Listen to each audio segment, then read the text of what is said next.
এটাকে নদীর মোহনা বলে। দেখেন মানে নদীটাকে মানে দুইটা খন্ডে খণ্ডিত করেছে।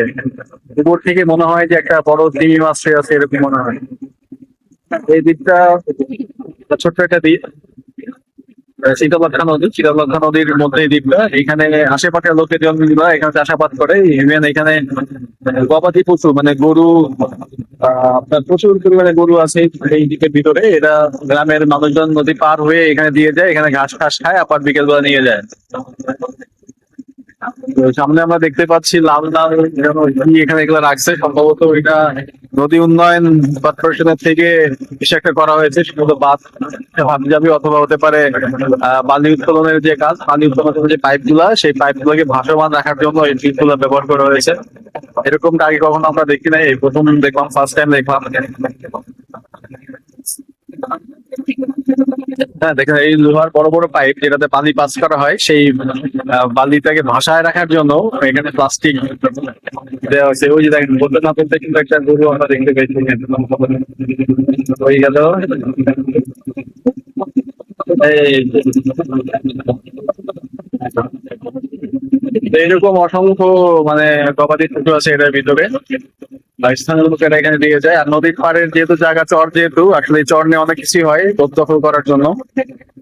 তবে এটা স্থানীয় যে চেয়ারম্যান, ওরাই ফয়সলা করে দেয়, হয়তো বা কিছু টাকা পয়সা বিনিময়। এখানে প্রচুর পরিমাণে কলা বাগান আছে, পেয়ারা বাগান আছে, মানে ফলের কোনো ফলের কমতি নেই। হ্যাঁ, আসলে এটাকে যদি বাগান টাগান না করে যদি রিসোর্টের মতো করা যাইতো, তাহলে হচ্ছে আরো বেশি benefit হতো। বাংলাদেশ নদী উন্নয়ন পক্ষ। তো আমরা যাদের সাথে ট্যুরে আসছি, এরা মূলত হচ্ছে নদীটাকে নদী নিয়ে গবেষণা করে, নদীর আশেপাশে যদি কোনো অবৈধ স্থাপনা হয় সেগুলো নিয়ে তারা প্রতিবাদ করে, এবং নদীকে রক্ষার জন্য এরা নিয়োজিত। শীতলক্ষ্যা নদী এখন নদীর পানি একদম টলটলা পানি, মানে গোসল করার মতো উপযোগী আছে, যেটা বুড়িগঙ্গাতে নাই।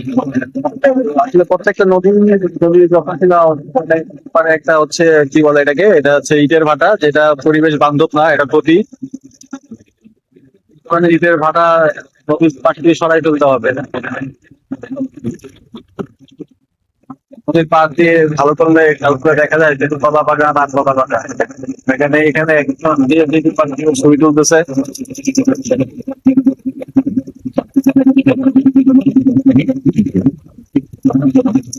তো আমাদের দেশ নদী মাতৃক দেশ। হ্যাঁ, নদীতে নদীটাকে যদি আমরা প্রপার ব্যবহার করতে পারি, তাহলে আমরা আরো সমৃদ্ধশীল দেশ হিসেবে গড়ে উঠবো। কিন্তু আমরা তো আসলে নদী প্রপার ইউজ করতে পারি না। আমরা যদি নদীকে দেখি, দেখবেন নৌপথে তারা অনেক চলাচল করে এবং নৌপথটাকে প্রপার ইউজ করে থাকে, প্রপার ইউটিলাইজ করে থাকে, কিন্তু বাংলাদেশে এটা হয় না।